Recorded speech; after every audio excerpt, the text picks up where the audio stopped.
കമലിന്റെ സിനിമകളിലൊക്കെ കൈതപ്രം ഗാനങ്ങൾ എഴുതിയിട്ടുണ്ട്. എന്നാൽ കമലിന്റെ വളരെ അടുത്ത സുഹൃത്തായിരുന്ന ഗിരീഷ് പുത്തഞ്ചേരി കമലിന്റെ തുടക്കകാലത്തെ സിനിമകൾക്കൊന്നും ഗാനങ്ങൾ എഴുതിയിട്ടില്ല. അത് കമൽ തന്നെ ഒരു ഇന്റർവ്യൂവിൽ പറഞ്ഞാണ്. അതായത് പെരുവണ്ണാപുരത്തെ വിശേഷങ്ങൾ, അതിന്റെ ഷൂട്ടിങ് കാര്യങ്ങളൊക്കെ നടക്കുമ്പോൾ രഞ്ജിത്താണ് അതിന്റെ എഴുത്തുകാരൻ. അപ്പോൾ രഞ്ജിത്തിന്റെ സുഹൃത്താണ് പുത്തഞ്ചേരി, കോഴിക്കോടുകാരാണ്. അപ്പോൾ രഞ്ജിത്താണ് ഒരു ദിവസം കമലിന് പുത്തഞ്ചേരിനെ പരിചയപ്പെടുത്തി കൊടുത്തത്. എനിക്കോട് കോഴിക്കോട് ഏതൊരു മഹാറാണി ഹോട്ടലിൽ വെച്ചിട്ടാണ് തോന്നുന്നത്, അവിടെ വെച്ചിട്ടാണ് പരിചയപ്പെട്ടത്.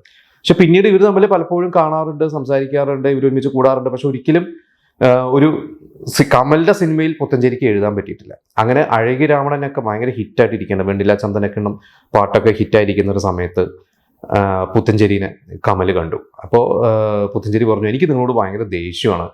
അപ്പോൾ കമൽ ചോദിച്ചു, എന്താ കാര്യം എന്ന് ചോദിച്ചപ്പോൾ പറഞ്ഞു, നിങ്ങൾ എന്നെ ഇതുവരെ പാട്ട് എഴുതാൻ വിളിച്ചിട്ടില്ല. ഇപ്പോൾ വെണ്ടില ചന്ദനക്കിണ്ണമൊക്കെ നിങ്ങൾ ഹിറ്റായിട്ട് എനിക്കൊന്നും അതുപോലത്തെ ഒരു പാട്ട് നിങ്ങൾ തരുന്നില്ലല്ലോ എന്ന് പറഞ്ഞു കഴിഞ്ഞപ്പോഴാണ് കമൽ ചിന്തിച്ചത്, ശരിയാണല്ലോ, ഇതുവരെ ഞാൻ പുത്തഞ്ചേരി വിളിച്ചിട്ടില്ല,